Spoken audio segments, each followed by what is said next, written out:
Today is going to be hot leg day. Everybody always makes a big deal over hot wings, and hot wings are okay, but today we're going to make hot legs. So here's how we're going to do it. We got a large stainless steel tray here. I've chopped up one large onion, and then we're going to add to that what we want to be our coating on this chicken. We're not going to use any flour. We are carnivore, so we're going to go flour-free. And all we want is some good butter. And I'm going to try to do this one-handed here. We got one stick of butter.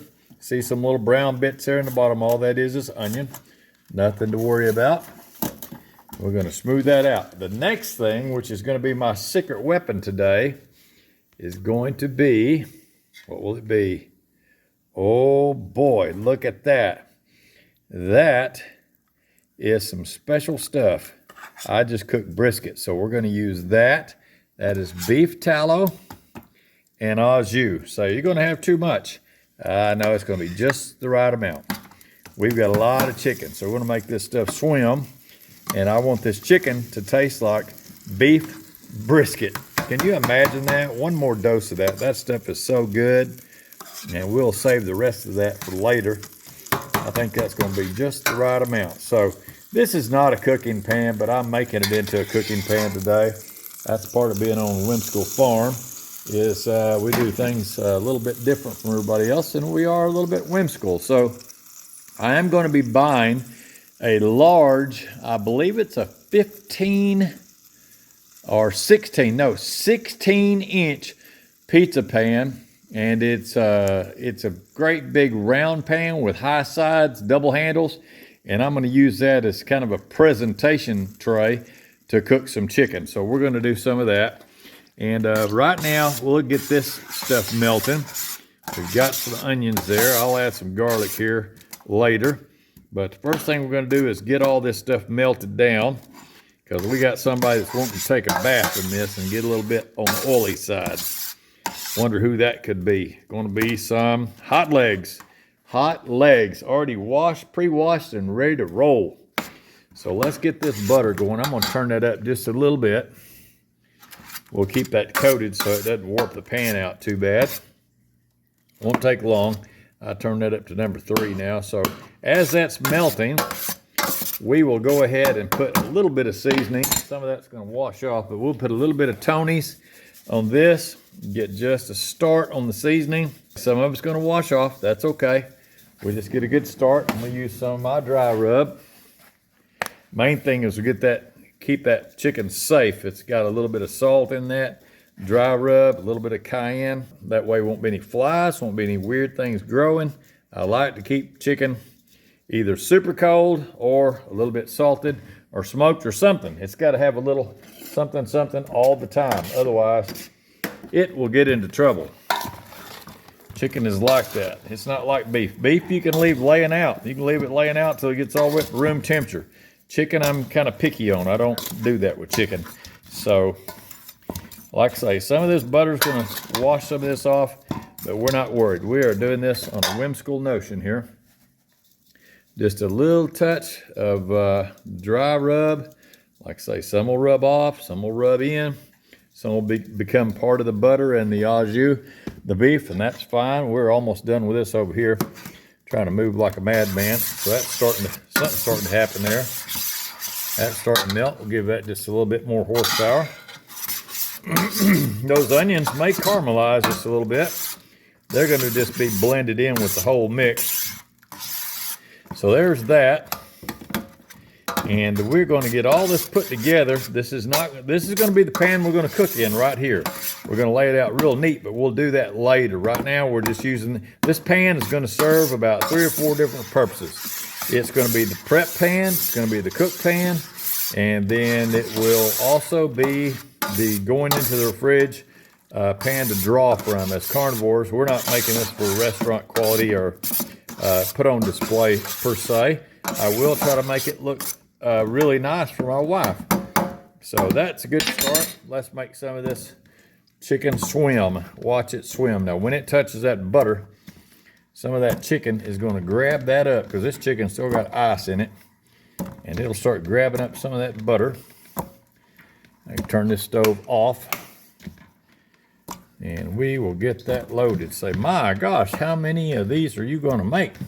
Gonna make a bunch of them, that's how many. A bunch. We're gonna make them all.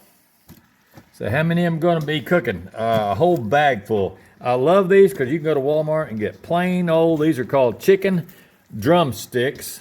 And the bag is $7. And so you end up with a cost of, these are my 38 specials. Guess what the cost is? I call them 38 specials because they're special to me.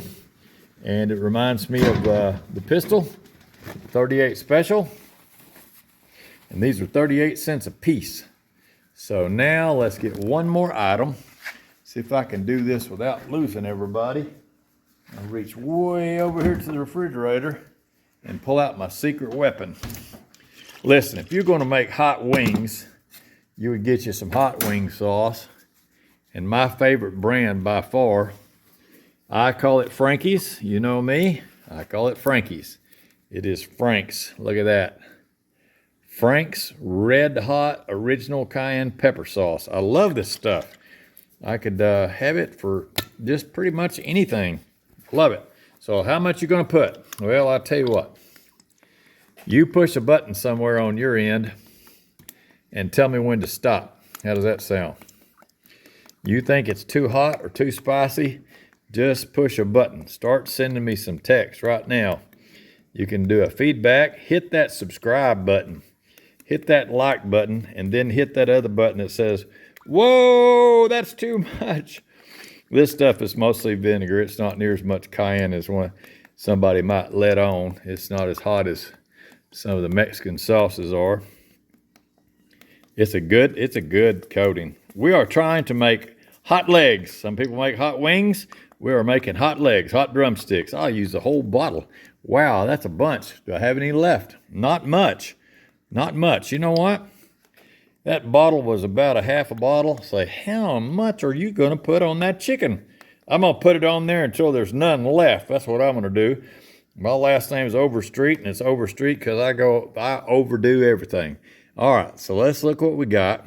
The bottle says 23 ounces. So half of 20 is 10. Half of 3 is 1.5. 1.5 plus 10. We got 11.5 ounces of super duper goodness right there. And say, now what are you going to do? Well, I washed my hands very thoroughly. So we're going to make this chicken swim. That's what we're going to do.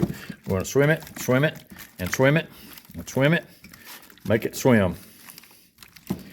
Now, the next step with this is going to be super easy because I want to keep this in good shape.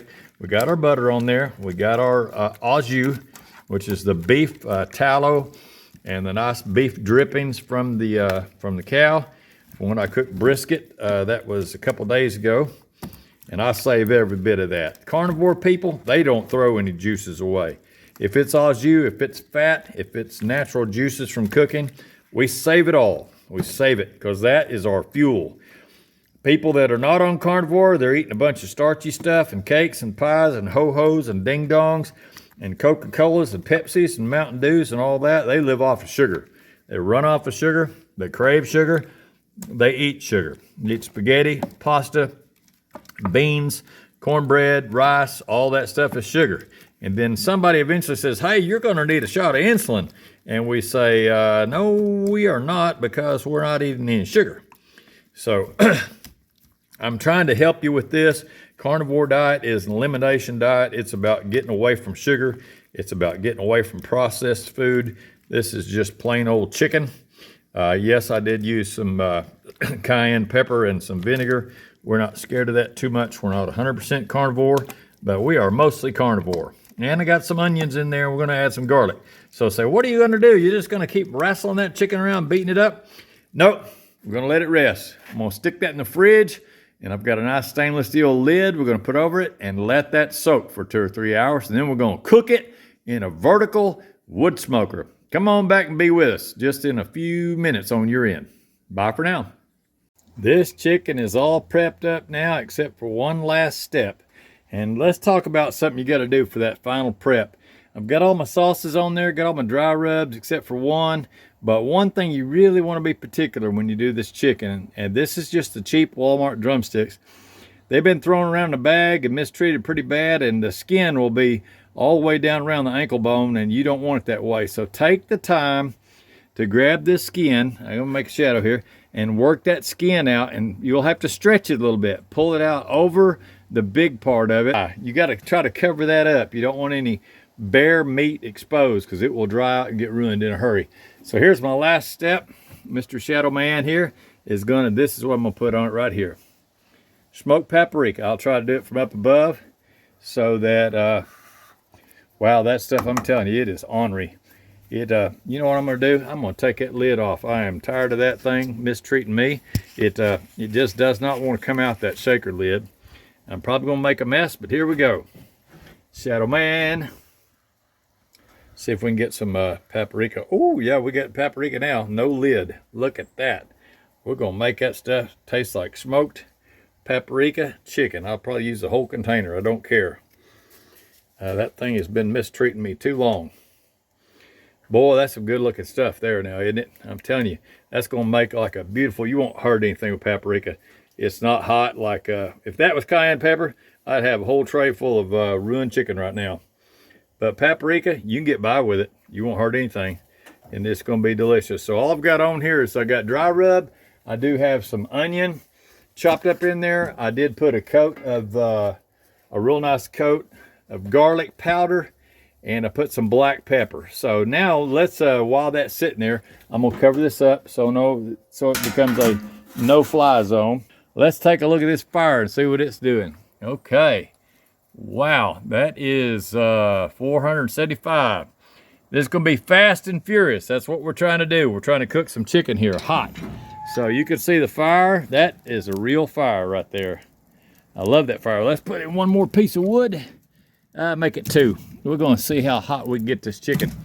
See that? Man, that thing is hot. It's already got coals, it's got burning wood and added wood. So I'm gonna open the death trap here for the chicken, and I think we're gonna put it right there on that bottom one, close to the water pan. Let's have a go at it real quick. We'll leave this lid off. We don't want that lid to go because we're gonna try to brown this stuff. We're gonna cook it as hard and as fast as we can go. And then we will crank it down, turn it down. As soon as it starts to get a little bit pretty, we will turn it down, get it to where it will start to really get loose at the joints. I'll drop that fire all the way down to about 250. I had to pull that probe out, let it cool a little bit. Let's come on down, come on down. And let's see if I can get that. I'm gonna have to get me some slack over there. I'm gonna put that right about there. Good enough.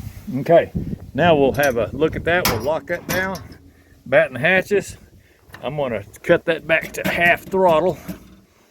Got the main damper. He is wide open. He looks like he was cocked a little bit. There we go.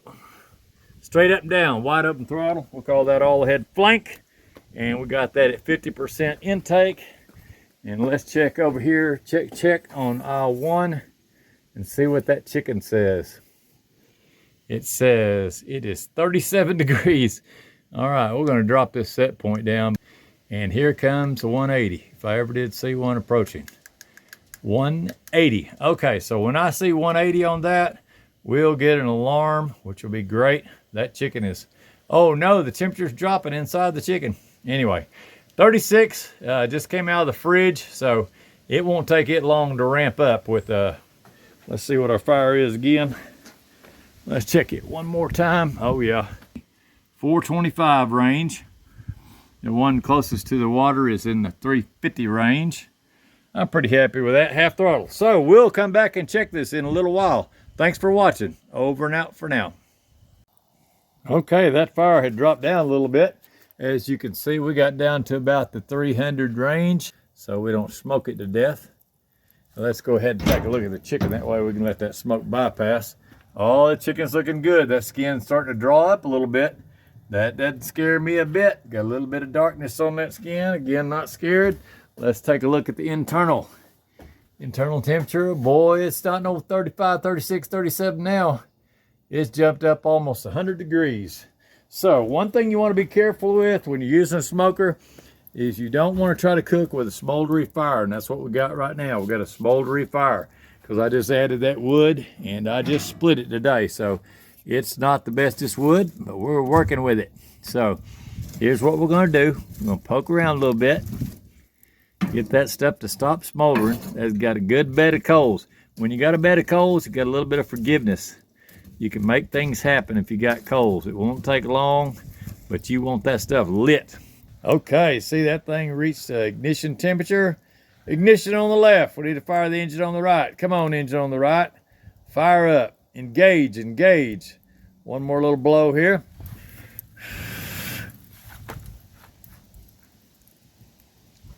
Okay, that's good enough. Close that down. Close this chicken down. We'll let that roll wide open throttle. Bring this temperature right on back up. Now, the next time I come out, it's gonna be really close to what I call 3/4 done, and then we'll drop it down real low and slow and let it just glide until it gets loose at the joint and shooting for a temperature of 200 degrees. Be back with you in a few minutes. Over and out for now. Well, we did the last stages of this chicken, which was to let the fire work its way down and let the chicken get up to about 200 degrees internal. And we did that, and now it is beautiful. It's got a bright red tint to it. Some of the skin got a little bit of darkness to it, like almost black, like my wife likes it, real crispy. And all I can tell you is it's gonna be wonderful.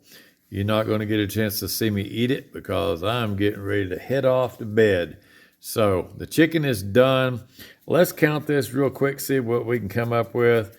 Side closest to me, I see 1, 2, 3, 4, 5, 6, 7, 8, 9, 10, 11, 12. Then the other side, 13, 14, 15, 16, 17, 18, 19, 20, 21, 22, 23, 24. And then 2 on the end. So 26 pieces of chicken for $7. I'll let you do the math on that, but I guarantee you it's a good price. It's some delicious chicken there. Put the nice lid on here. I think I got a lid. Let me grab this lid real quick, and we will refrigerate this, and tomorrow that will be ready to eat. We'll just warm it up a little bit. We'll say goodnight to it now. And thanks again for watching. We welcome you to tap that little subscribe and like. Hope you learned something during this video, and thank you so much for visiting with us. All right, over and out for now.